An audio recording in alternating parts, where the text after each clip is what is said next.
de Jésus que nous avons prié. Amen. Alléluia. Est-ce que tu peux acclamer le Seigneur pour l'homme de Dieu?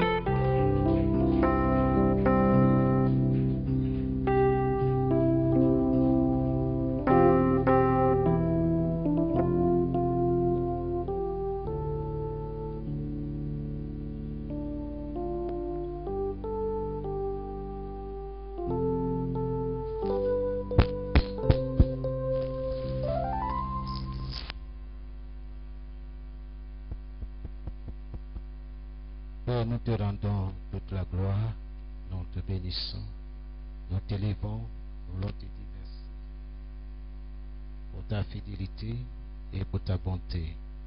Que l'honneur et la gloire te soient rendus dans le précieux nom de Jésus. Nous te disons merci pour ta fidélité et ta bonté.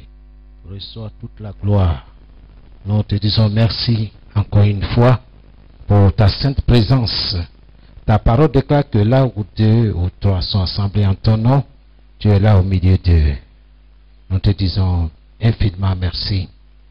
Reçois toute la gloire. Nous tendons vers la fin de l'année et nous croyons que tu es avec nous et que tu veilles sur chacun de nous. Béni soit ton nom.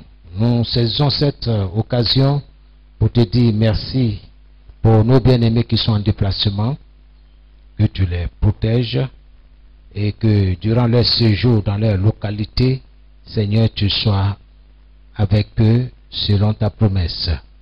Que l'honneur et la gloire te reviennent.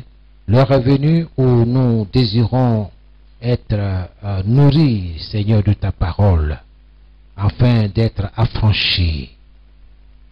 Nous te disons merci. Car il est écrit, vous connaîtrez la vérité et la vérité vous affranchira.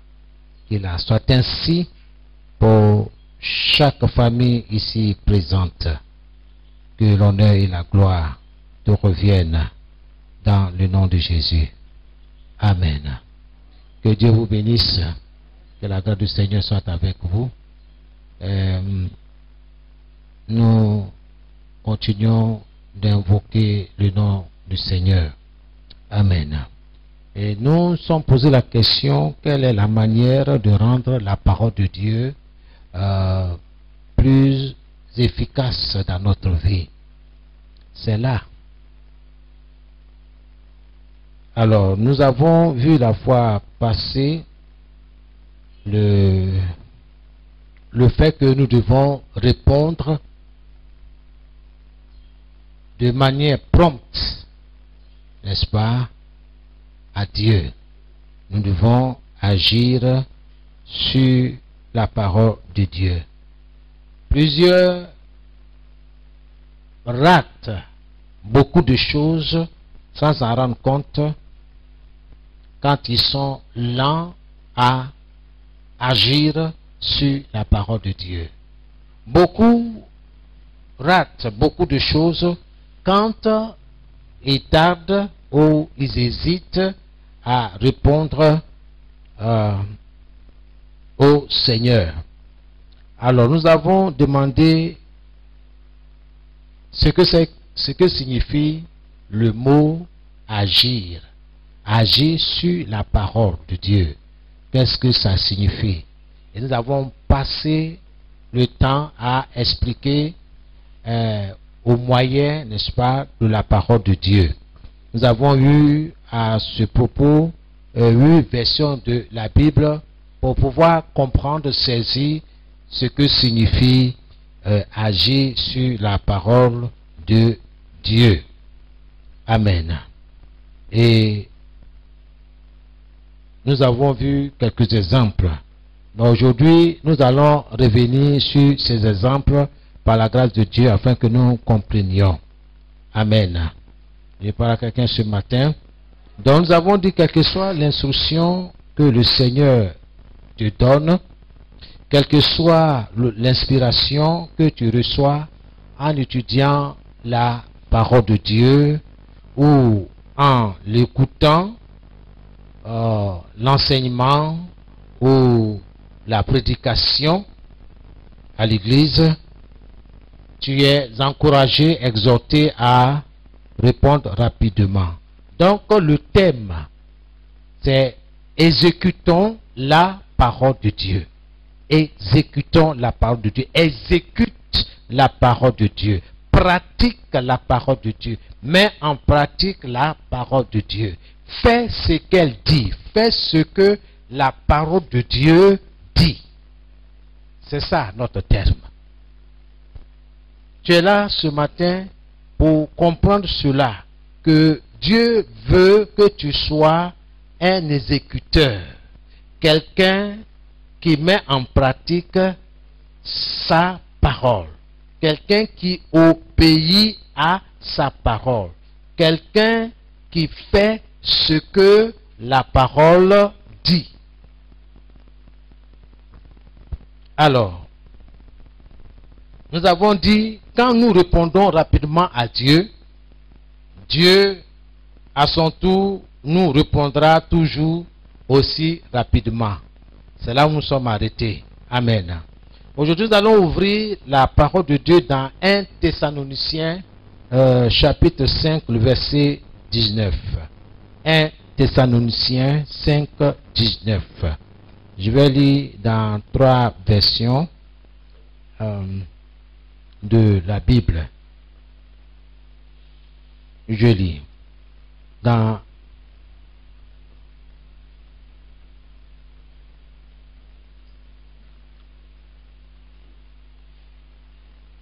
1 Thessaloniciens 5, 19. N'éteignez pas l'esprit. L'esprit, ça avait grand E, E majuscule. Donc l'esprit de Dieu. Donc le Saint-Esprit. N'éteignez pas l'esprit. La Bible du Semeur dit, n'éteignez pas l'action de l'esprit. N'éteignez pas l'action de l'esprit. Et la Bible français courant dit, ne faites pas obstacle à l'action du Saint-Esprit. Ne faites pas obstacle à l'action du Saint-Esprit.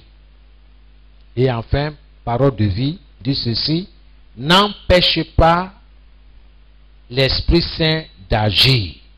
N'empêchez pas l'Esprit Saint d'agir. N'éteignez pas l'Esprit. Qu'est-ce que cela signifie? Quand la Bible dit, n'éteignez pas l'Esprit, cela signifie tout simplement, pour ceux qui prennent note, que vous pouvez éteindre l'esprit. Tu peux éteindre l'esprit.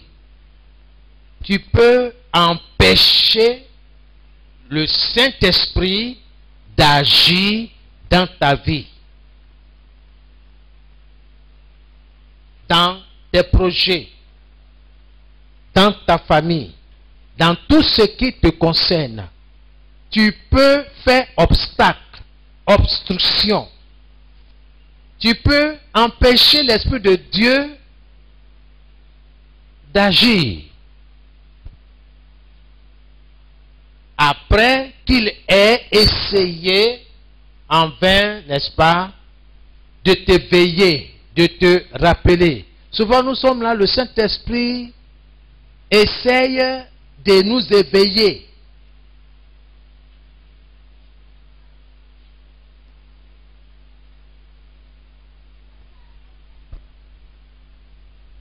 Le Saint-Esprit essaye de te faire quelque chose.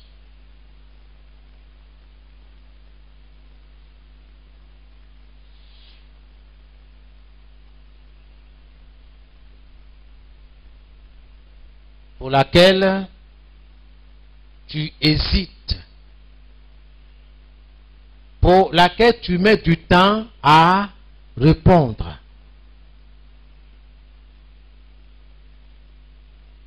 Il arrive que le Saint-Esprit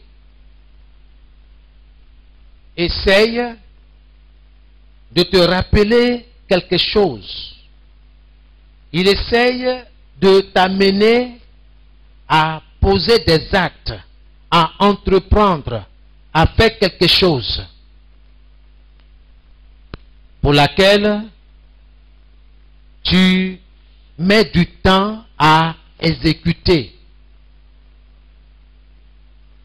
L'Esprit de Dieu veut t'amener à faire quelque chose pour laquelle tu discutes. Est-ce que par des raisonnements,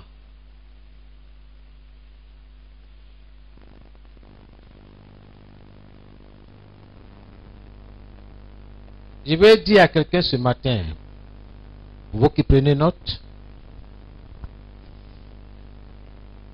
quand notre foi est agitée, quand ta foi est secouée, agitée, c'est une indication que le Saint-Esprit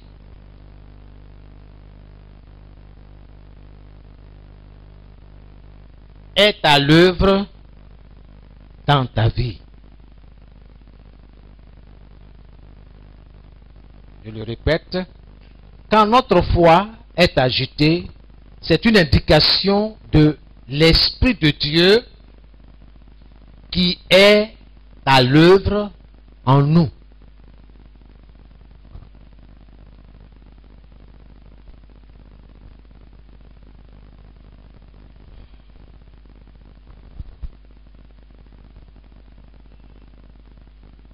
Une personne peut être là, en face à une situation, et l'Esprit de Dieu te dit, vas-y, c'est une petite voix, pour dire, entreprends. Tu es là, tu veux faire du commerce. Le Saint-Esprit dit, par exemple, entreprends, vas-y. Mais comme il y a des voix autour de toi qui disent, ah, il y a quelqu'un qui a tenté ce genre de commerce-là, ça n'a pas marché ici. Tu attends encore ça là, ça ne marche pas ici. Mais l'Esprit de Dieu te dit, vas-y. Mais tu fais comment?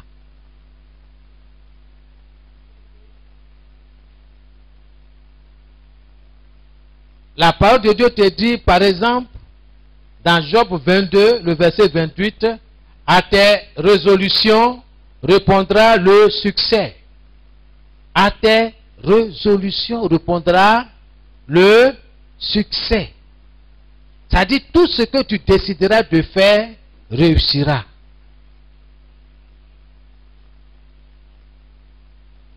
Mais à force d'écouter tout autour, tu n'arrives plus à entendre la voix du Saint-Esprit qui est à l'œuvre en toi.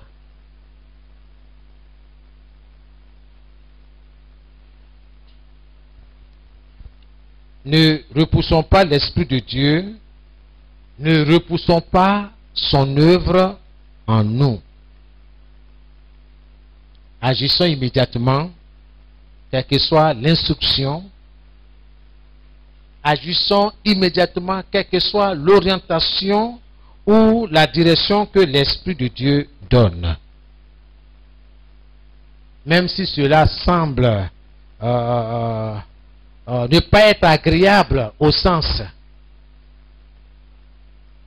Souvent, on veut s'appuyer sur ce que nos yeux voient. Et c'est sur ça là nous voulons marcher. Or, le Saint-Esprit, il dit non. Mes pensées ne sont pas vos pensées. Mes voix ne sont pas vos voix. Donc nous devons revenir à Dieu et accepter qui nous conduisent, nous devons obéir à Dieu, faire ce que Dieu nous demande. Et c'est ainsi que toi et moi, nous allons réussir. Soyez bénis. Amen. Réfléchissons, bien-aimés, un instant. Pour l'homme qui avait un membre paralysé, l'homme qui avait un bras, la main paralysée, et qui ne pouvait pas bouger sa main, à qui Jésus a dit, étends ta main. Ok? Réfléchissons tout petit peu. Si cet homme avait essayé de rationaliser, c'est-à-dire s'il avait essayé de raisonner, Maranatha, veuillez vous asseoir. Si cet homme avait essayé de faire appel à la raison, au bon sens, réfléchissons tout petit peu.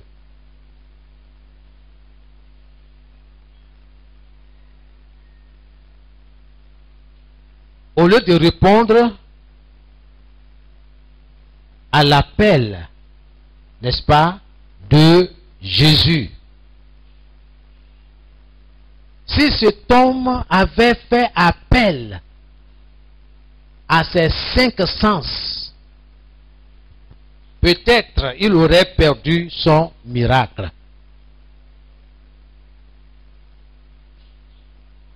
Ce matin, nous allons revenir sur les différents exemples que nous avons vus le dimanche passé.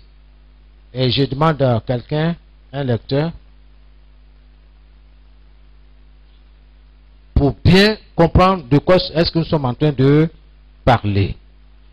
Nous allons commencer avec Actes, chapitre 3. Et nous allons lire le verset 1 à 8.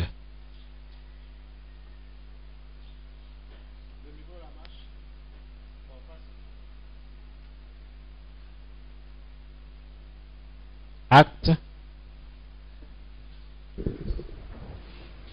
Actes chapitre 3, du verset 1 au verset 8. Un jour, Pierre et Jean vont au temple pour la prière de 3 heures de l'après-midi. Près de la porte du temple appelée la Belle Porte, il y a un homme infirme depuis sa naissance. Donc un homme infirme depuis sa naissance. Chaque jour, on l'apporte et on le dépose là. Il demande de l'argent à ceux qui entrent dans le temple. Verset 3. L'infirme voit Pierre et Jean qui vont entrer. Il leur demande de l'argent. Pierre et Jean tournent les yeux vers lui et Pierre lui dit, « Regarde-nous. » L'homme les regarde avec attention. Il pense, « Ils vont me donner quelque chose. » Verset 6. Pierre lui dit, « Je n'ai pas d'argent, je n'ai pas d'or, mais ce que j'ai, je te le donne. Au nom de Jésus-Christ de Nazareth, lève-toi et marche. » Pierre prend l'homme par la main droite pour l'aider à se lever. Aussitôt, les pieds et les chevilles de l'infirme deviennent solides. Il se lève d'un bond et se met à marcher. Il entre avec Pierre et Jean dans le temple. Il marche, il saute, il chante la louange de Dieu. Amen. Amen. Vous voyez, si vous me suivez bien dans le texte, après que Pierre lui ait prêché la guérison, Pierre le releva et la Bible dit, et immédiatement ses pieds et ses chevilles furent affermis. Cet homme, si vous regardez bien, a été intelligent. Il a osé agir sur quoi? Sur sa guérison. Pierre, a demandé à cet homme-là de le regarder. Il dit, je n'ai ni argent ni or à te donner, mais ce que j'ai, je te le donne. Ok? La parole. Il dit, lève-toi. Or, la Bible nous dit que cet homme est paralysé depuis sa naissance. Mais Pierre et Jean lui disent, lève-toi. Et ils l'ont saisi par la main. Réfléchissons un instant. Si cet homme avait essayé de faire appel à son bon sens, certainement qu'il va dire à Pierre, mais écoute, depuis que je suis né là, c'est comme ça je suis. Je ne pense pas que ma situation va changer.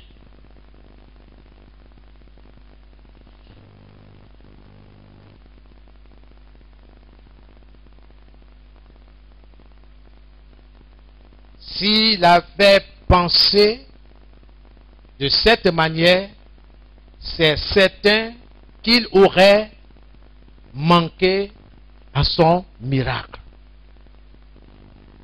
Il a obéi. Il n'a pas dit, mais c'est pas possible.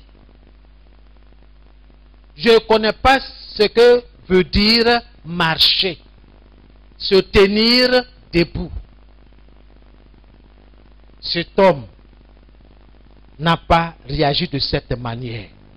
Il a plutôt accepté d'exécuter la parole qui est sortie de la bouche de l'apôtre Pierre. Lève-toi. Et l'apôtre l'a tenu par la main pour l'aider à se lever.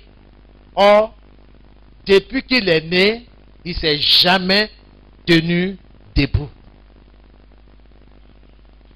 La parole de Dieu est la sémence du miracle. Tu veux qu'un miracle se produise dans ta vie selon la parole de Dieu, trouve la parole adéquate. La parole qui parle de ton miracle. Lève-toi et marche. Exécutons la parole. Faisons ce que la parole de Dieu dit de faire.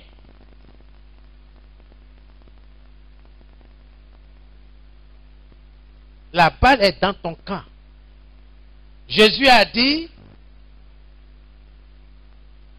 voici les miracles qui accompagneront ceux qui auront cru. Les disciples ont cru. C'est pourquoi ils se sont adressés à cet homme impotent, à ce paralytique. Ils lui ont annoncé la parole. Ils lui ont donné la parole de Jésus. Au nom de Jésus-Christ de Nazareth, lève-toi et marche. Ce n'est pas eux, les apôtres, qui font marcher le paralytique. C'est la parole de Dieu. La parole de Dieu, elle est vivante. Elle est agissante. Elle est opérante. Et elle est créatrice. Nous devons faire ce que la parole de Dieu nous dit de faire. Au verset 8, il est dit, d'un saut, il fut debout et il se mit à marcher. Il entra avec eux dans le temple, marchant, sautant et louant Dieu. Nous allons voir un deuxième exemple dans Luc, chapitre 5, le verset 1 à 7. Regardez bien, tant que vous faites ce que la parole de Dieu dit, vous aurez votre miracle. Que quelqu'un dise Amen. Tant que tu fais ce que la parole de Dieu dit de faire, tu vas avoir ton miracle. Il n'y a pas de discussion là-dessus. C'est pourquoi il faut être rapide. Il ne faut pas hésiter. Quand tu hésites, tu rates beaucoup de choses. Quand tu mets du temps, tu rates beaucoup de choses. Le Saint-Esprit est en toi et il veut agir. Donc, il ne faut pas l'empêcher. Obéir. Il ne faut pas regarder, ah, est-ce que, non. Il faut obéir. Lève-toi et marche. Il ne faut pas dire, non, en tout cas, je suis né comme ça. Non, tu n'es pas né comme ça. Amen. Luc, chapitre 5. Luc chapitre 5, du verset 1 au verset 7. Un jour, Jésus est au bord du lac de Génézareth. Vous suivez bien l'histoire. Une foule nombreuse est tout près de lui pour écouter la parole de Dieu. Pour faire quoi? Écouter la parole de Dieu. Reprends encore cette phrase. Une foule nombreuse est tout près de lui pour écouter la parole de Dieu. La foule est venue chercher quoi? Ou bien elle est venue faire quoi? Elle est venue pour écouter la parole. Beaucoup viennent dans la maison de Dieu, ce n'est pas pour écouter la parole. Ils viennent pour autre chose. C'est pourquoi ces personnes repartent sans rien avoir. Ils repartent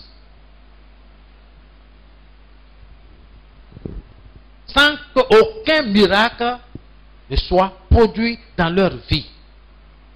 Mais cette foule, elle est venue pour écouter qui? Jésus. Écouter la parole. Verset 2.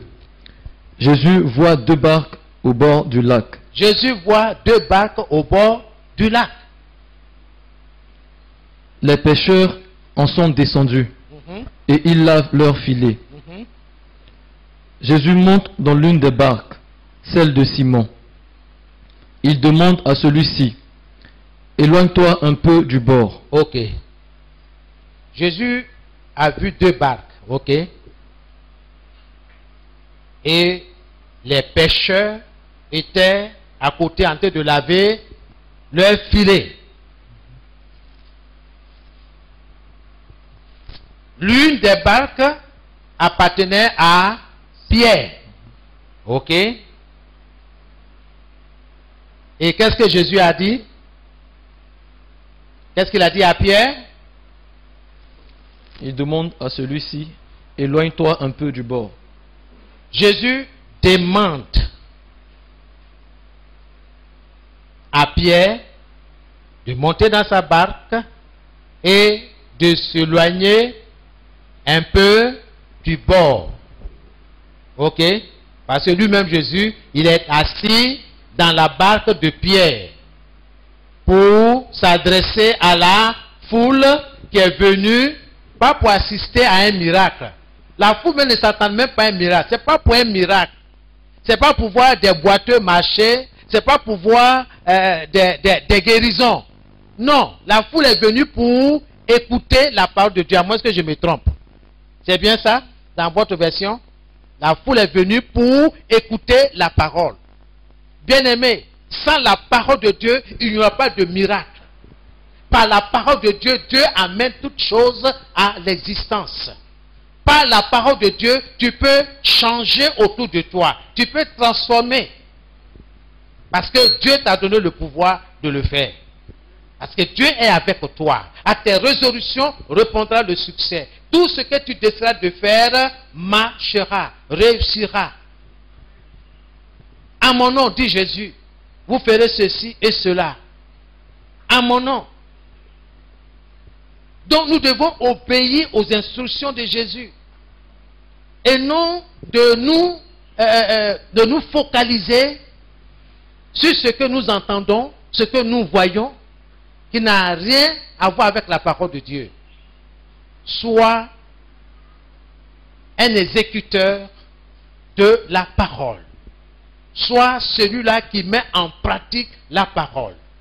Jésus dit à Pierre, éloigne-toi un peu du bord. Ensuite, Jésus s'assoit dans la barque. Jésus s'assoit dans la barque. Bien-aimé, n'empêche pas Jésus de s'asseoir dans ta vie. N'empêche pas Jésus de s'asseoir dans tes études. Beaucoup mènent les études sans Jésus. Ils s'élèvent, ils déjeunent, ils mangent, ils s'en vont à l'école. Même pas dire bonjour Saint-Esprit. Parce que le Saint-Esprit, c'est l'Esprit de Jésus. C'est l'Esprit du Père. C'est l'Esprit de Dieu. Il est Dieu. Il ne faut pas vivre comme s'il n'a jamais existé. Il s'intéresse à tout ce qui te concerne. Que ce soit ton travail, ta vie, tes projets, tout. Tes études. Même les différentes matières qui te sont proposées à l'école. Lui, Saint-Esprit, est au-dessus de tout ça. Et il veut t'enseigner. Mais est-ce que tu es prêt à lui obéir? Est-ce que tu crois qu'il existe? Est-ce que tu crois qu'il est là? La preuve, regarde toi-même. Regarde ta vie de prière. Regarde ta communion avec lui. Aujourd'hui, nous devons apprendre à obéir à Dieu. À obéir à son esprit. Jésus s'assoit dans la barque. Jésus s'assoit dans la barque. Et il se met à enseigner les foules. Et il se met à faire quoi? À enseigner. Regardez bien les évangiles. Jésus a passé la majorité de son temps à enseigner. Beaucoup aujourd'hui n'aiment pas l'enseignement. Ils sont portés vers l'extraordinaire, le miracle. Tu peux être émerveillé par des miracles et puis perdre le salut. Et perdre beaucoup de choses. Mais quand la sémence, la parole est là, bien aimé, tu es enraciné. Tu es comme cet homme qui a bâti sa maison, n'est-ce pas, sur du roc. Continuons. Verset 4. Quand il a fini de parler, Ok. il dit à Simon. Ok. Souvenez-vous, Jésus a donné l'ordre à Simon, Pierre, n'est-ce pas, de s'éloigner un peu, n'est-ce pas, du bord.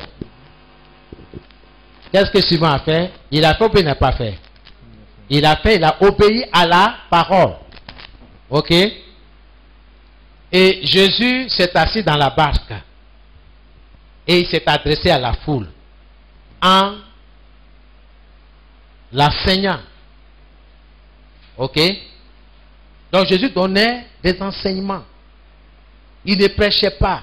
Il donnait des enseignements pour les faire comprendre certaines vérités spirituelles, éternelles. Et Jésus a fini d'enseigner.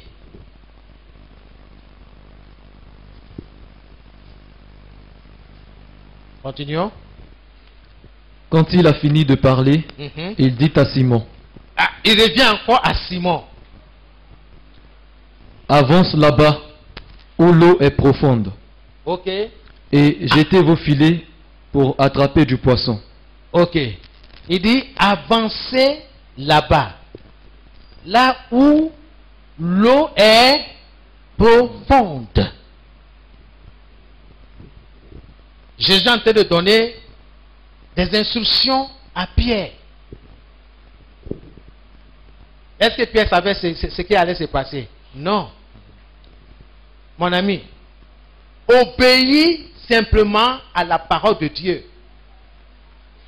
Et la parole de Dieu fera ce qu'elle dit. Amen. Faut pas te lamenter. Est-ce que comment je vais faire? Mais c'est comment? Non. Obéis à la parole. Pierre, avance là où l'eau est profonde. Ça c'est 1. 2. Et jette ton filet. Ça dit, lance ton filet en cet endroit précis. Verset 5. Simon lui répond. Simon lui répond. Maître, Maître, nous avons travaillé toute la nuit nous avons travaillé toute la nuit sans rien prendre. sans rien prendre. Mais tu nous dis de jeter les filets. Mais tu nous dis de jeter les filets. Attends un instant. Est-ce que Pierre est en train de faire appel à son habileté de pêcheur? Est-ce que Pierre est en train de faire appel à toutes ses connaissances au sujet de la pêche? Jésus dit, recule, avance là où l'eau est profonde, jette ton filet. Pierre va répondre. Bien-aimé, à chaque instruction ou à chaque demande de la part du Seigneur, nous devons répondre. Dieu attend une réponse de ta part. Maranatha, veuillez vous asseoir.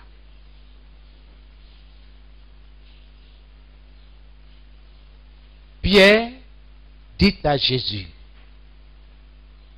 tu me demandes de jeter mon filet dans l'eau, là où l'eau est profonde.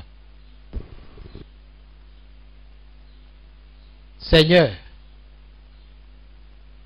sache que mes compagnons et moi, nous avons travaillé toute la nuit, cherchant à attraper des poissons. Mais nous sommes revenus bredouilles. Nous sommes revenus sans rien dans nos filets, dans notre barque. Mais tu nous dis de jeter les filets. Je vais le faire. Point. Il dit, je vais le faire. Est-ce que Jésus leur a dit que vous allez attraper du poison? Rien. Souvent même, on veut défoncer, n'est-ce pas, défoncer le Seigneur. Seigneur, mais pourquoi tu dis de jeter le filet même? Ou bien, enfin, c'est quoi? Il faut nous expliquer ton idée d'abord. Si ça vaut la peine de jeter le filet ou pas. C'est ça beaucoup d'entre nous, nous faisons avec le Seigneur. Le Seigneur dit, lève-toi. Prie. Seigneur, mais pourquoi tu veux que je me lève à cette heure-ci? Pourquoi est-ce que tu veux que je prie? Bien-aimé, tu vas rater beaucoup de choses. N'empêche pas le Saint-Esprit d'agir dans ta vie. Réponds rapidement au Seigneur. Seigneur, tu veux que je prie? Ok, je vais prier. Seigneur, inspire-moi, quel est le sujet? Il va te donner le sujet. Alléluia. Amen. Écoutez la réponse de Pierre. Regardez sa démarche. Reprends. Maître, nous avons travaillé toute la nuit sans rien prendre. Mais tu nous dis de jeter les filets. Je vais le faire. Verset 6. Ils jettent les filets et ils prennent un très grand nombre de poissons. Ok. Leurs filets commencent à se déchirer. Alléluia. Amen. Amen. Est-ce que tu peux dire à Jésus, Seigneur, je vais t'obéir. Je vais mettre en pratique ta parole. Jacques l'a dit, hein? Jacques 1, le verset 22, qui est notre texte de base. Il dit, ne vous contentez pas d'écouter la parole.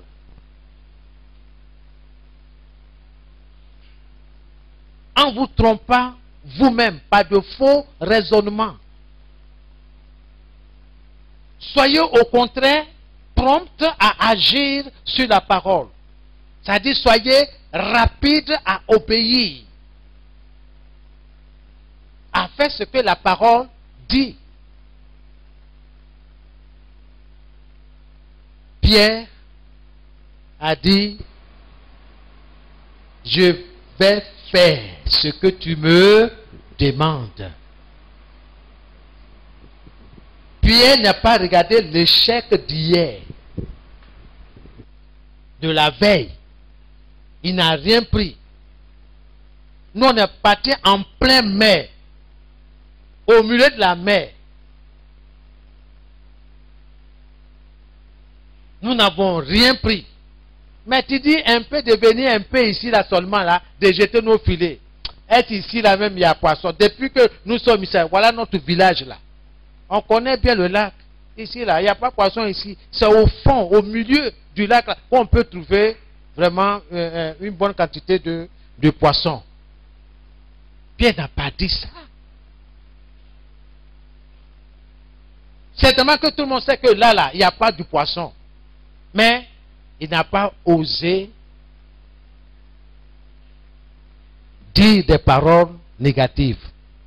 Il dit, Seigneur,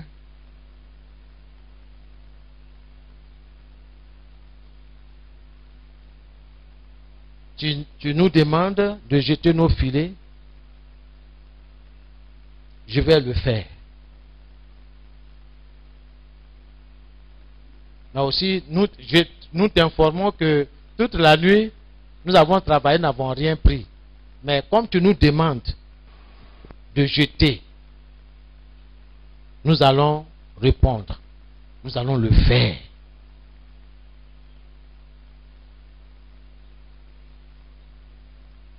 Tout dépend de toi ce matin. Tout dépend de toi. Le travail que tu cherches, que tu veux là, tout dépend de toi. Le succès, tant que tu veux là, ça dépend de toi. Parce que Dieu a tout fait. Dis, tout est accompli. Toi, rentre simplement dans l'œuvre de Dieu, dans ce qu'il a fait. J'ai dit à Dieu, je veux un changement. Et Dieu dit, tout ce que tu décideras de faire réussira. Et c'est vrai. Tant que je n'obéis pas la parole de Dieu, il n'y aura pas de miracle. J'ai obéi. J'ai fait le premier pas. Le deuxième pas.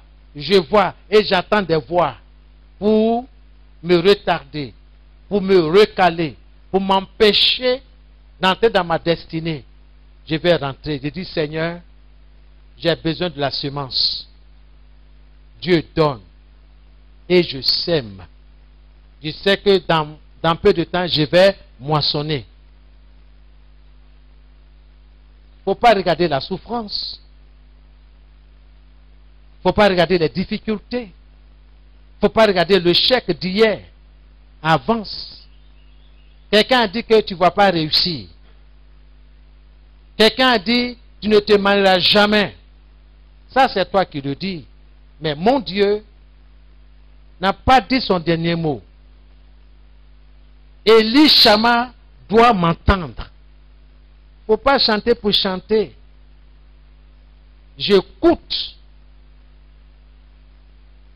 le chant, comprendre la signification et j'obéis. Est-ce que tu as crié à ton Dieu? Tes yeux sont sur tes connaissances. Tes yeux sont sur les gens qui vont te secourir. Pierre n'avait pas quelqu'un pour l'aider. Mais tout ce que Jésus dit, il exécute. Jésus dit, fais ça. Il fait. Il pose un acte de foi. Du début. Au début, il ne savait même pas ce que Jésus allait faire. Mais il a obéi. Mais souvent, nous voulons savoir tout d'abord avant d'obéir. Ça là, c'est manque de foi.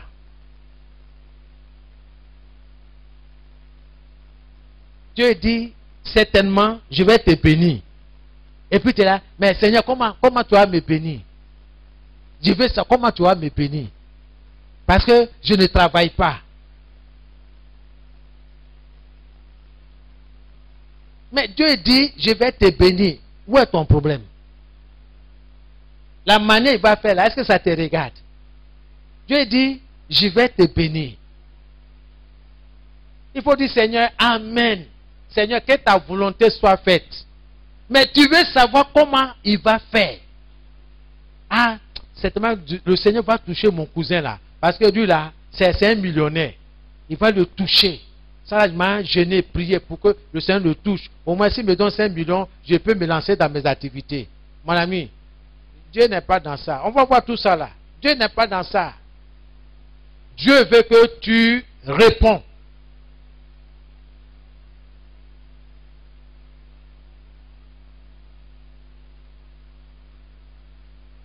Gloire à Dieu. Ça va? Réalisez tous ces passages-là. Qu'est-ce qui s'est passé finalement? Pierre et ses amis. Verset 7. Pour demander de l'aide, ils font signe à ceux qui les accompagnent dans l'autre barque.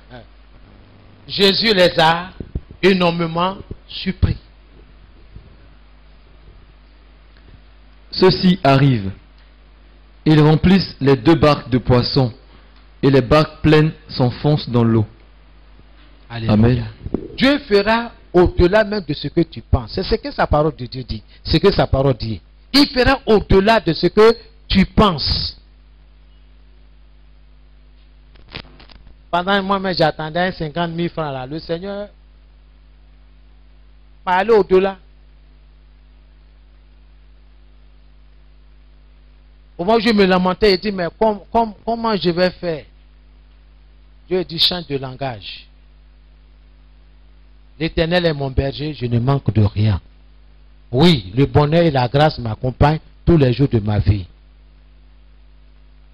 J'ai dit, le bonheur et la grâce m'accompagnent tous les jours de ma vie. Et puis, vous me voyez, le visage est froissé, rempli d'inquiétude, de soucis. Mais où est le bonheur là? Entre la parole de Dieu et moi là, qui est faux? C'est moi. Si j'obéis à la parole, quelque chose va se passer dans ma vie. Soyez bénis, peuple de Dieu. Amen. Un troisième exemple, un roi. 17.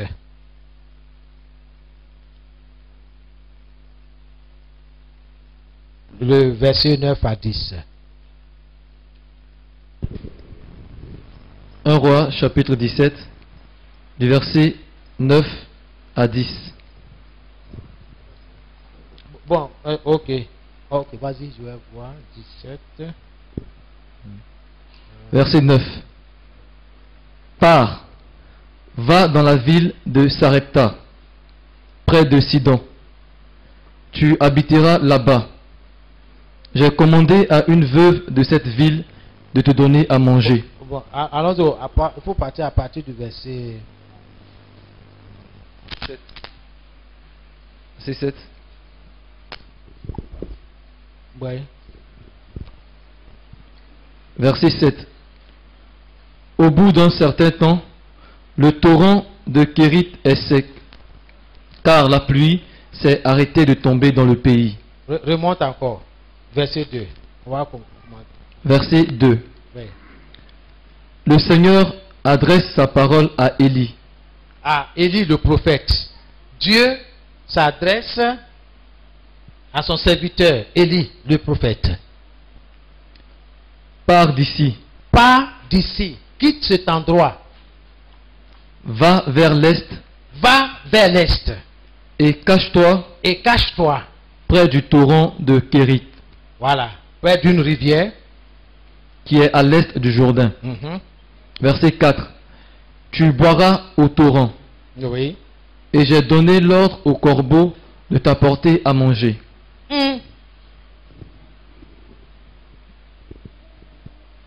Qu'est-ce que tu as dit à Élie?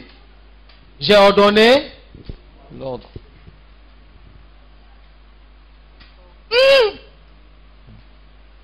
De faire quoi? au corbeau de t'apporter à manger. Je vous pose la question. Dis-moi, entre nous, depuis quand corbeau peut te nourrir ou nourrir un être humain? Est-ce que vous me suivez? Mais c'est Dieu qui parle. Il donne des directives à son serviteur. Quitte cet endroit, va à tel endroit, reste là-bas. J'ai ordonné, j'ai donné l'ordre à 2 corbeaux de t'apporter à manger. Ça là, si c'était l'un d'entre nous là, il y a longtemps même, on dit, Dieu, c'est bon. S'il n'y a pas l'homme sur la terre, c'est bon. Et puis c'est corbeau. Dieu choisit les choses impensables, les choses viles pour confondre les sages. C'est pourquoi il ne faut pas te fier à tes 5 sens. Mets ta confiance dans la parole qui sort de la bouche de Dieu. Tu dois connaître la parole. Verset 5. Élie fait ce que le Seigneur lui dit. Vous avez compris? Élie fait ce que le Seigneur lui dit. Élie obéit à la parole. Élie fait ce que la parole dit. Il exécute la parole. Il met en pratique la parole. Sans chercher à raisonner, sans chercher à discuter quoi que ce soit. Il fait exactement ce que Dieu lui demande. Il va s'installer près du torrent de Kérit, à l'est du Jourdain. Verset 6. Voilà. Les corbeaux lui apportent du pain et de la viande matin et soir. Ah! Les corbeaux lui font quoi? Apportent du pain et de la viande. Attends. Depuis quand les corbeaux ont une boulangerie? Depuis quand les corbeaux font de la pâtisserie? Il ne faut pas permettre à tes 5 sens de te limiter. De limiter l'action du Saint-Esprit dans ta vie. C'est pour ça, dans 1 Thessaloniciens 5, ça dit, n'éteignez pas l'esprit. 1 Thessaloniciens 5, le verset 19. N'éteignez pas l'esprit. Obéissez. Si Dieu dit, ah, il y a un fou qui va te rendre visite, il ne faut pas commencer à fermer ta porte. Ou bien, tu vas recevoir un homme bizarre. Il a l'air d'être un fou. Ne sois pas effrayé. Reçois-le. Héberge-le. Prends soin de lui. Et tu vois le fou qui vient découvert de plaies. Tu es obligé de mettre 5 cache-nez à cause de l'odeur. Si tu as bien écouté, le miracle va se produire. Amen.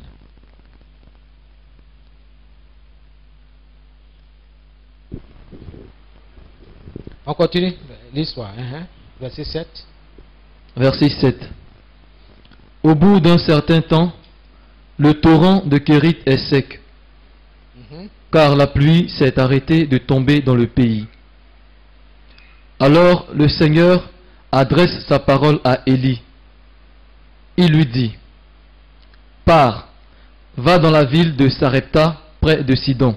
Écoutez, quelles que soient les circonstances, Dieu ne va jamais te délaisser. Dieu ne va jamais t'abandonner. Il est avec toi. Lui-même il a dit, je ne te délaisserai point, je ne t'abandonnerai point, je suis avec toi tous les jours jusqu'à la fin du monde.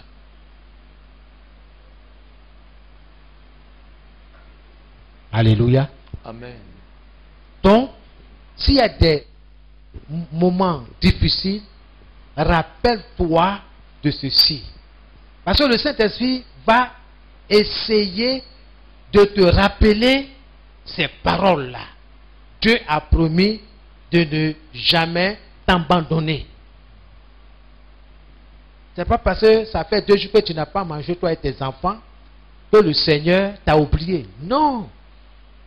Non. Tiens-toi sur la parole. Seigneur, je sais que tu ne m'as jamais oublié. Ni mes enfants, ni moi. Bien au contraire, tu es avec moi. Seigneur, c'est vrai. Les enseignants demandent que nous apportons 5 000 francs, 5 000 francs pour passer les examens. Mais Seigneur, ça c'est du péché. Je ne veux pas m'associer à ça. Je compte sur toi pour réussir. Dieu va t'aider. On continue. Tu habiteras là-bas. Tu habiteras là-bas. Donc, il dit quitte la rivière, au bord de la rivière. Là. Va à Sarepta, c'est une ville. Tu vas habiter là-bas. Va au 05. Tu vas habiter là-bas. J'ai commandé à une veuve de cette ville de te donner à manger. Eh Dieu. Bon, là, au moins, c'est bon. Hein? Bah, quand c'était Corbeau, là, vraiment, c'était compliqué. Corbeau, comment il va attraper l'assiette ou bien le panier pour m'apporter à manger? Vous voyez ce qui se passe dans notre esprit, dans notre tête? Ils ont envoyé. Mais cette fois-ci, le Seigneur dit, va à Sarepta. J'ai donné l'ordre à une veuve de s'occuper de toi, de te donner à manger. Il dit une veuve, une femme, veuve. Veuve là, elle a quoi? On allait raisonner, n'est-ce pas? On dit, mais la veuve, elle n'a rien. On va, une veuve, tu as trouvé quoi là-bas? Rien. Elle a quoi? Elle n'a rien. Ah Dieu. Il ne faut pas me mettre dans des problèmes, dans des situations. Petit là même là, hein, il peut faire quoi pour moi?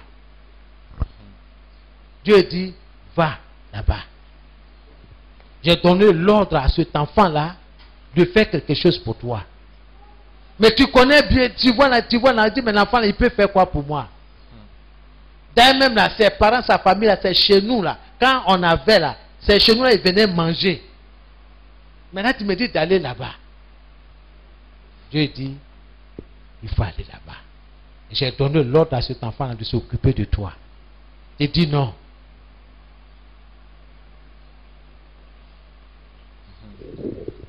Verset 10. Élie part donc pour Sarepta. Est-ce qu'il dit à discuter? Il n'a pas considéré le statut, n'est-ce pas, de la dame, de la veuve. Il a écouté et il s'est rendu à Sarepta. Quand il arrive à l'entrée de la ville, il voit une veuve qui ramasse du bois. Il voit une veuve qui est en train de ramasser du bois, le fagot. Il l'appelle et lui dit, viens. S'il te plaît, va me chercher un peu d'eau à boire. Regardez bien. Élie dit, il voit la veuve et lui dit, viens. Un serviteur de Dieu, il est poli. Quel que soit son ministère. Il n'est pas arrogant. Il n'est pas insultant. Ok? S'il te plaît, viens. Va me chercher un peu d'eau à boire. Va me chercher un peu d'eau à boire. Regardez bien, écoutez bien. Il est rentré dans la ville, il a vu la veuve qui est en train de ramasser du fagot. Il dit, viens, s'il te plaît, va me chercher un peu d'eau à boire. Ensuite, Verset 11. verset 11, La femme part en chercher. la femme s'exécute. Ok? Elle se lève et puis elle part pour en chercher. Mais Élie la rappelle et dit, Mais Élie la rappelle. Ça veut dire qu'elle n'est pas encore partie. Ok? Elle est en train de partir. Élie la rappelle encore. Mhm. s'il te plaît, S'il te plaît. apporte-moi aussi un morceau de pain. Attends. Est-ce que c'est pour que Dieu l'a envoyé là? Donc, fais exactement ce que Dieu t'a dit. C'est pour te donner à manger. Donc, il dit à la veuve, pardon, reviens. Apporte-moi aussi à manger. Verset 12. Verset 12. La femme lui dit, La femme lui dit, comme Pierre, regardez bien, il faut savoir répondre. Il ne faut pas jeter du sable dans ton attiéké, dans ton riz. Pardon. Il ne faut pas gâter ton miracle. Mais écoutez ce que la veuve vous dit. par ton Dieu. Par ton Dieu. Est-ce qu'elle connaît Élie? Non. Quand tu as une communion avec Dieu, tu peux reconnaître l'homme de Dieu, ou la servante de Dieu, ou l'enfant de Dieu. Quand tu as une intimité avec Dieu, ces choses-là ne sont pas compliquées, ne sont pas difficiles. Mais quand quelqu'un ne lit pas la Bible, ne prie pas, il ne lit pas, c'est de façon occasionnelle. Ça ne marche pas. Or, tu dois chaque jour marcher avec Dieu. Elle dit, Par ton Dieu, par ton Dieu, le Seigneur vivant, le Seigneur vivant, je le jure, je le jure, je n'ai plus de pain. je n'ai plus de pain. J'ai seulement Une poignée de farine poignée de farine dans un bol dans un bol et un peu d'huile et un peu d'huile dans un pot. dans un pot. Ok. Je suis venu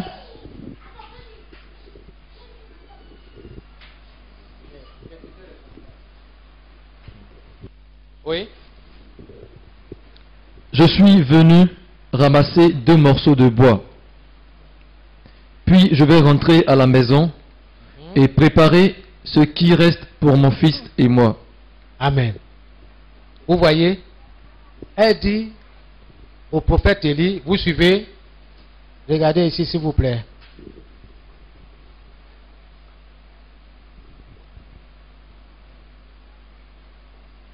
C'est une histoire très importante et que tu dois chercher à comprendre. Il ne faut pas perdre ton miracle.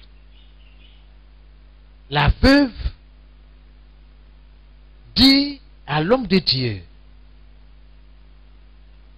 c'est que ton Dieu est vivant. Mais je te dis la vérité. Quand il dit je jure, c'est-à-dire je te dis la vérité. En fait, ce que tu me demandes là, je n'ai pas ça. J'ai seulement une poignée de farine et puis un peu d'huile. Voici ce que j'ai. Ça veut dire que ça ne peut pas nous suffire.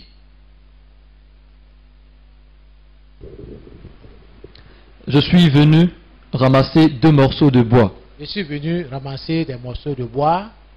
Puis je vais rentrer à la maison et préparer Oui. ce qui reste pour mon fils et moi.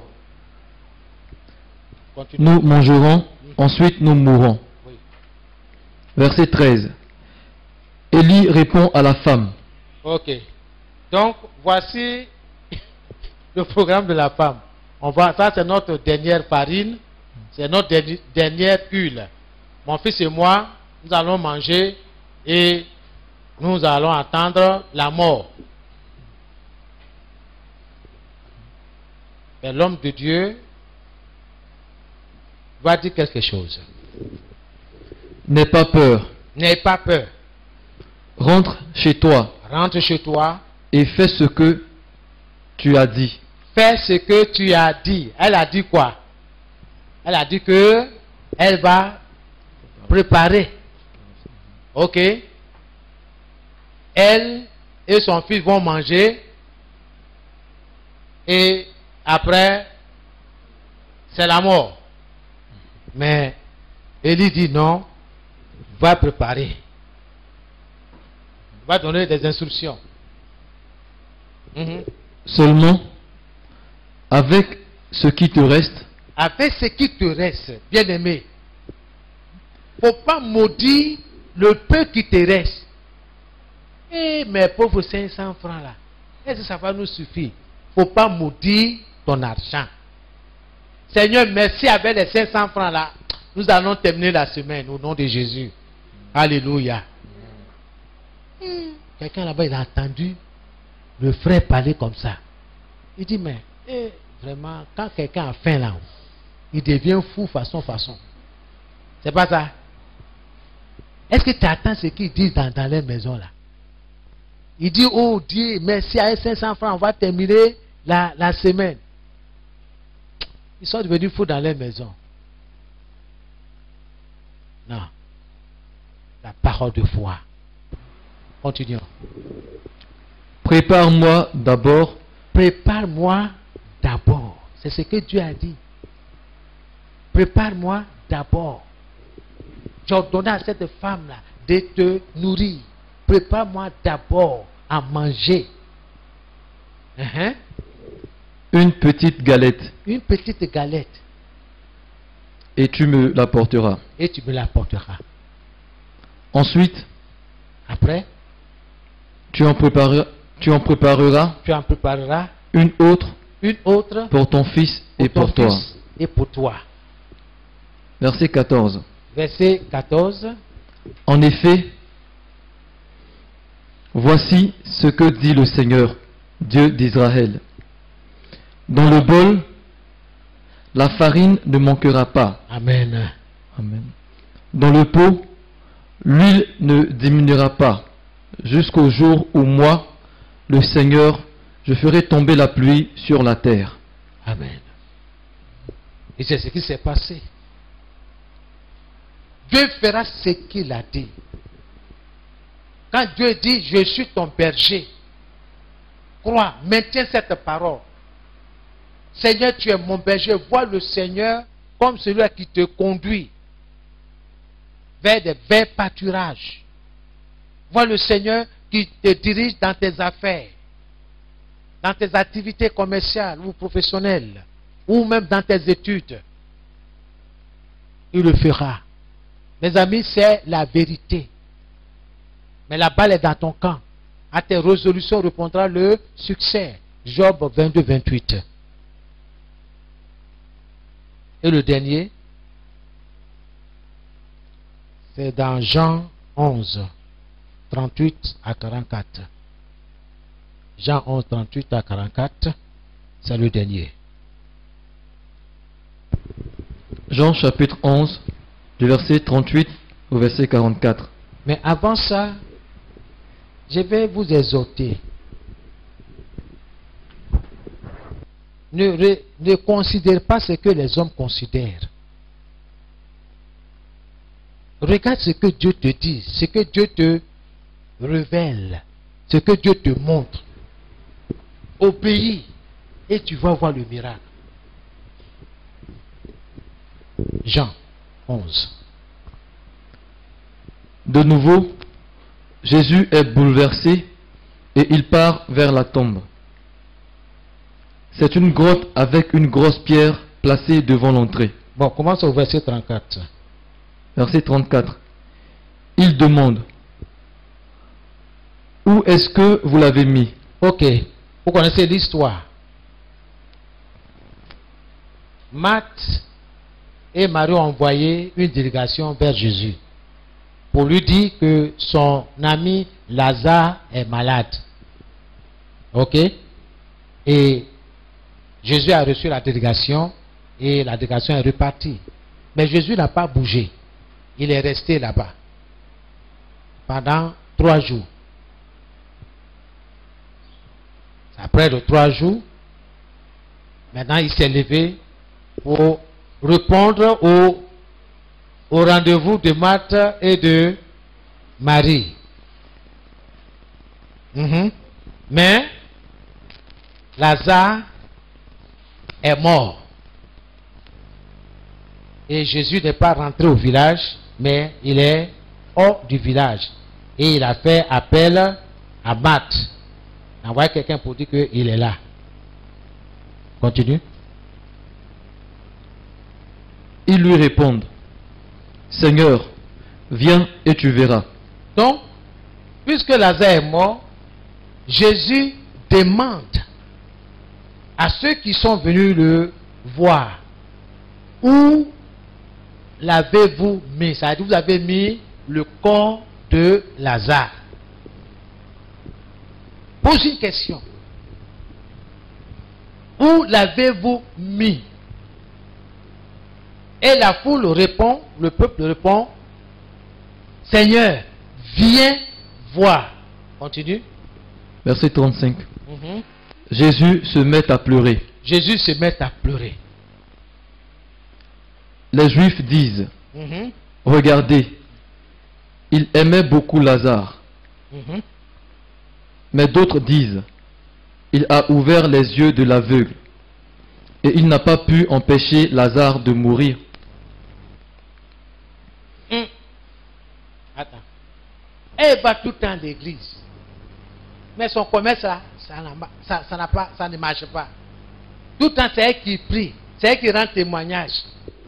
Mais regardez sa vie. Vous allez entendre beaucoup de choses. Des choses pour vous contrarier, pour vous blesser. Il dit, mais lui, c'est son ami, son ami personnel. Il a ouvert les yeux des aveugles. Il a fait ceci aux autres et tout ça là. Son propre ami là, il n'a pas pu faire quelque chose. Bien aimé, tu vas attendre beaucoup de choses.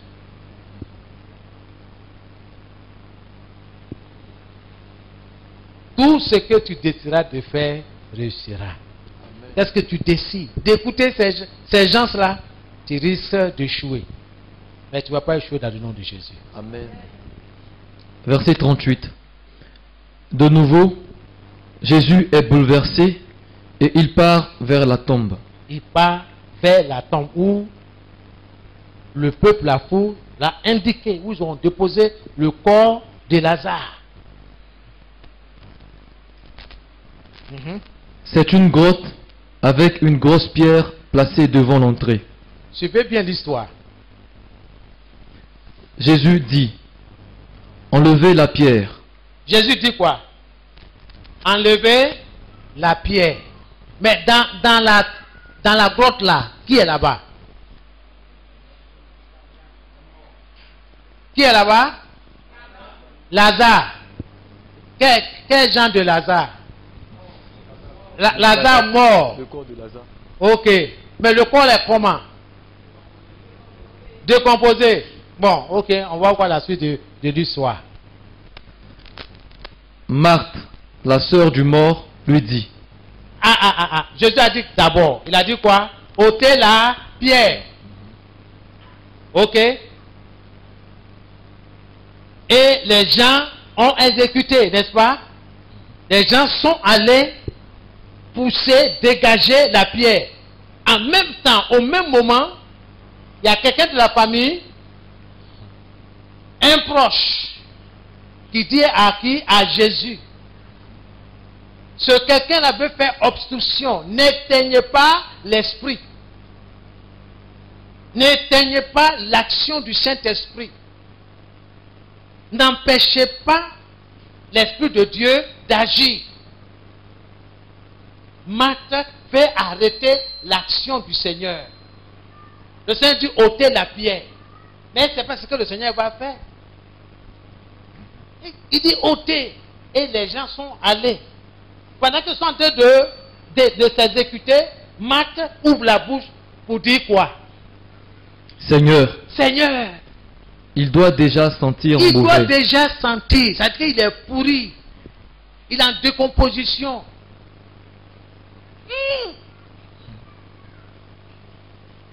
Regardez. Ce que tu dis là, en quoi est-ce que ça va changer ta situation?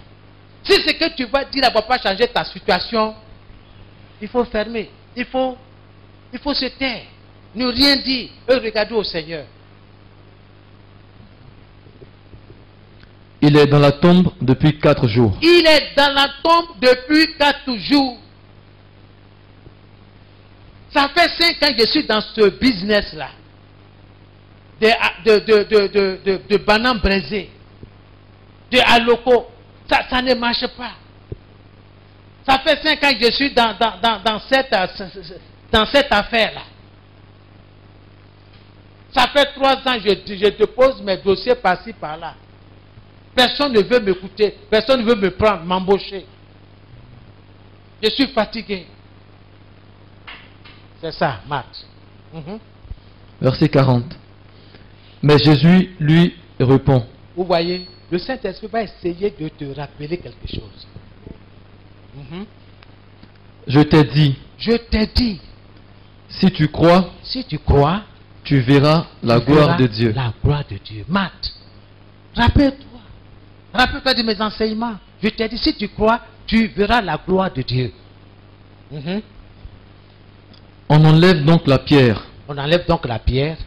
Jésus lève les yeux vers le ciel Jésus lève les yeux vers le ciel et il dit, et il dit, Père, Père, je te dis merci je te dis merci parce que tu m'as écouté. parce que tu m'as écouté. Tu m'écoutes toujours, Tu m'écoutes toujours. je le sais. Je le sais. Mais je dis cela Je dis cela à cause des gens à cause des gens qui sont autour de moi. autour de moi. Ainsi, Ainsi, ils pourront croire ils pourront croire que tu m'as que envoyé. tu m'as envoyé. Verset 43. Verset 43. Ensuite, Jésus crie d'une voix forte. Écoutez, à quel moment Jésus a crié d'une voix forte? C'est après que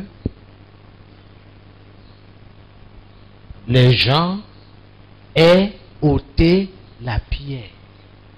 L'obéissance à la parole de Dieu précède le miracle. Obéis et tu verras. Pierre a obéi et le miracle s'est produit. Jésus, Lazare, sors de là. Lazare, sort de là. Sort de cette grotte.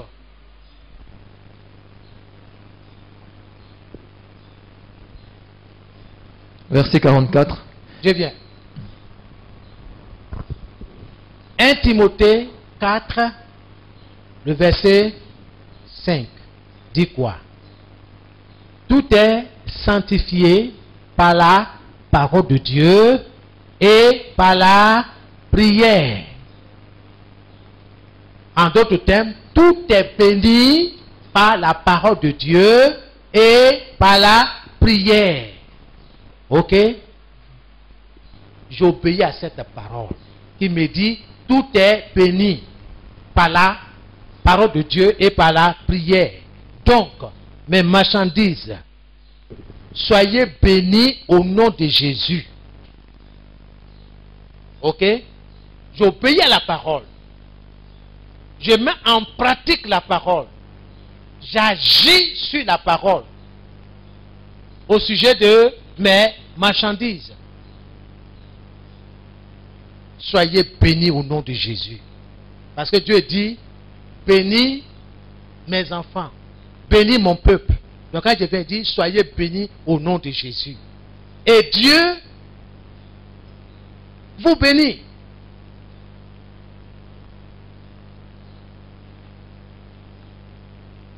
Tout est sanctifié par la parole. Tout est béni par la parole de Dieu, par la prière. Et puis quoi encore? Mon foyer est béni par la parole de Dieu et par la prière.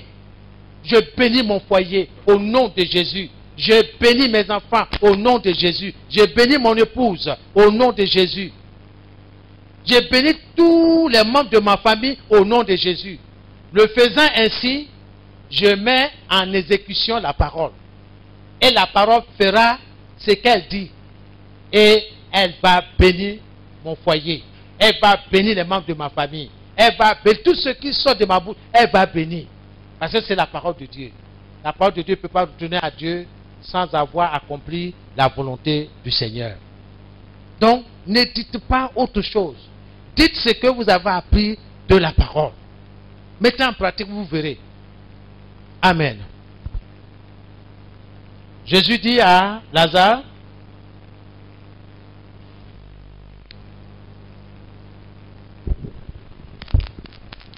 et Lazare sort. D'abord, verset 43. Ensuite, Jésus crie d'une voix forte, Lazare, sors de là. Et Lazare sort, lui qui était mort. Il a les pieds et les mains attachés avec des bandes de tissu. Son visage est enveloppé dans un linge. Jésus dit aux gens, enlevez-lui tout cela et laissez-le partir. Amen. Amen. Gloire à Jésus. Amen. Si les villageois avaient refusé de montrer l'endroit où était couché ou enterré le corps de Lazare, il n'y a pas eu de résurrection. Ok? 2. Si les villageois n'avaient pas ôté la pierre, il n'y a pas eu de miracle. C'est quand ils ont obéi la parole de Dieu vous concernant agira effectivement en votre faveur. Soyez bénis. Soyez prompt à exécuter la parole. Ne soyez pas hésitants ni réticents quand il s'agit d'agir sur la parole de Dieu. Quand il s'agit d'exécuter, de mettre en pratique la parole. Ne soyez pas hésitants. Il faut obéir. Gloire à Jésus. Soyons intelligents pour répondre avec audace et rapidité en pratiquant la parole de Dieu. Car c'est ainsi que nous honorons le Seigneur dans notre vie. Que le Seigneur vous bénisse. Que le Seigneur soit avec vous. Donc, répondre rapidement à la parole, c'est important. Gloire à Dieu. Et que Dieu soit avec vous. Que sa grâce soit avec vous. Que le Seigneur vous bénisse. Alléluia. Tu vas répéter après moi cette prière. Ô Dieu, que ta gloire et ta splendeur soient mon partage au nom de Jésus. Ô Seigneur, que ta gloire et ta splendeur soient mon partage au nom de Jésus. Au nom de Jésus.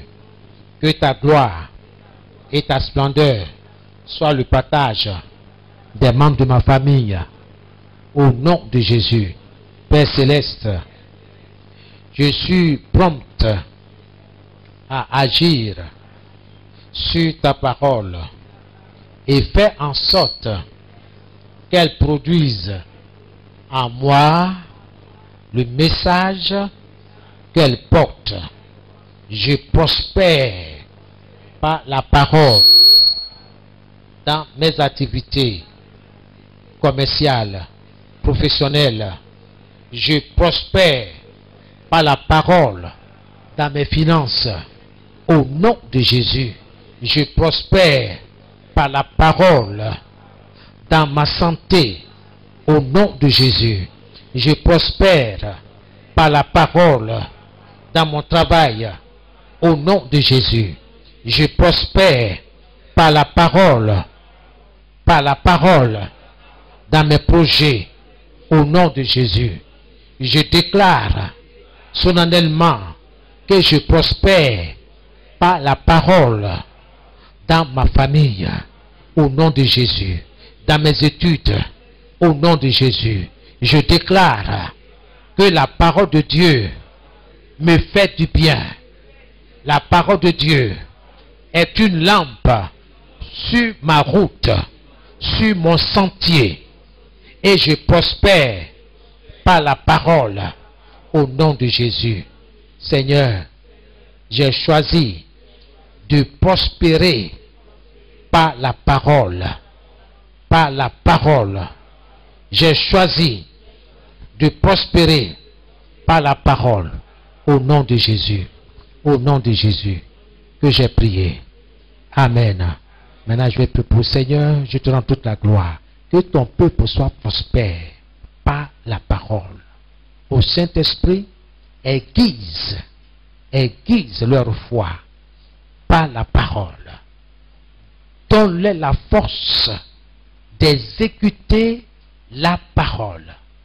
Donne-leur la force d'agir, de se tenir sur la parole, sur la promesse divine. Dans le nom de Jésus, fortifie leur intelligence. Seigneur, ouvre leur entendement. Donne-leur la compréhension de cet enseignement. Oui, le fait que nous sommes appelés à faire ce que la parole nous demande de faire. Que ton peuple soit béni ce matin. Amen. Dans le nom de Jésus que nous avons prié. Amen. Amen. Amen. Et amen. Amen. Que Dieu vous bénisse.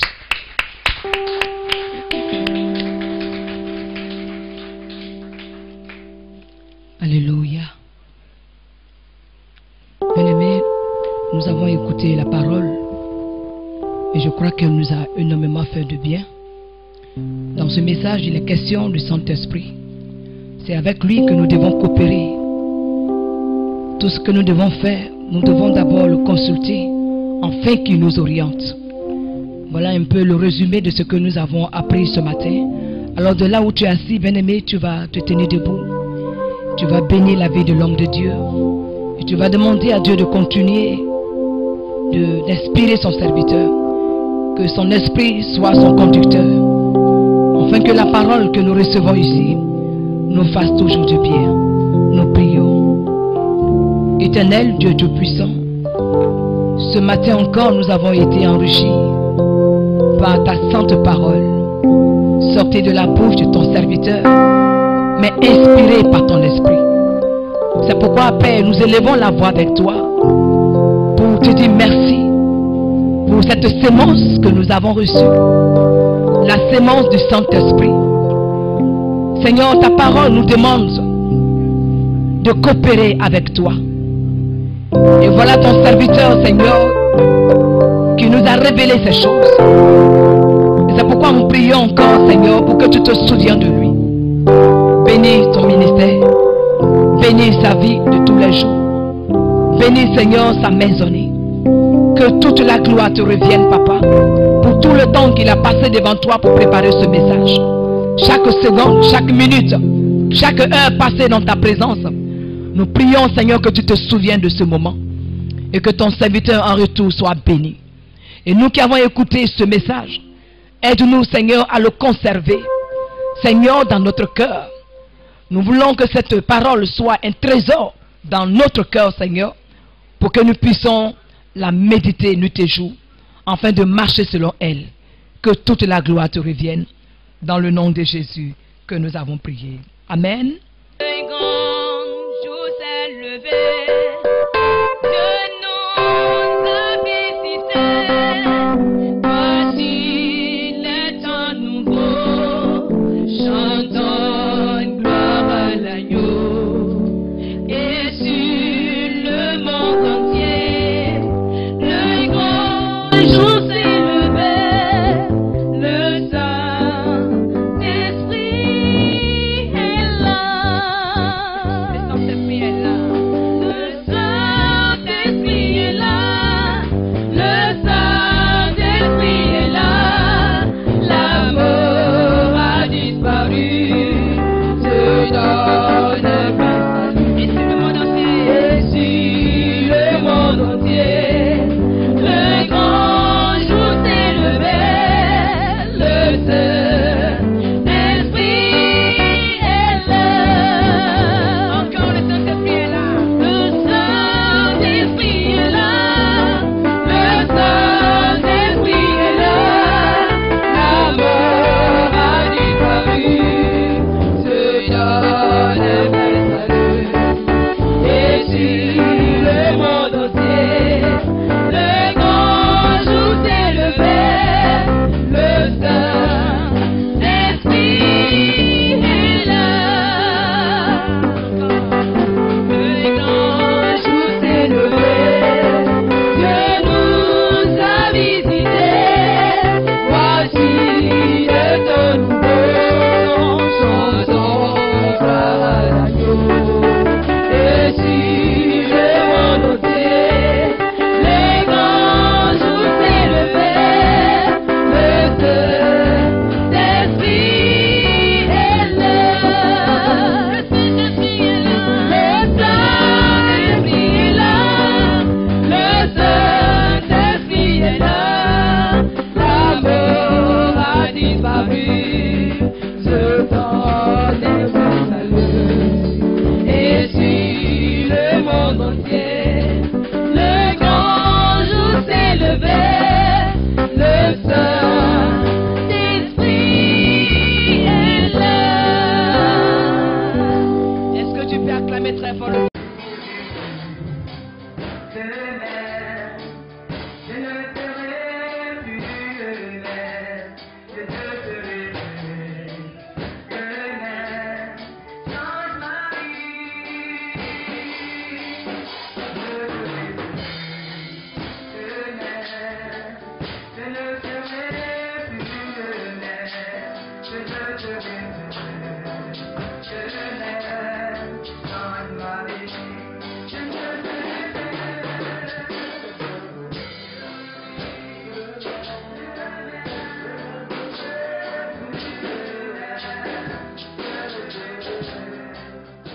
Tu es l'alpha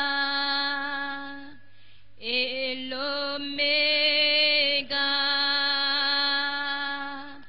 Nous adorons, Seigneur.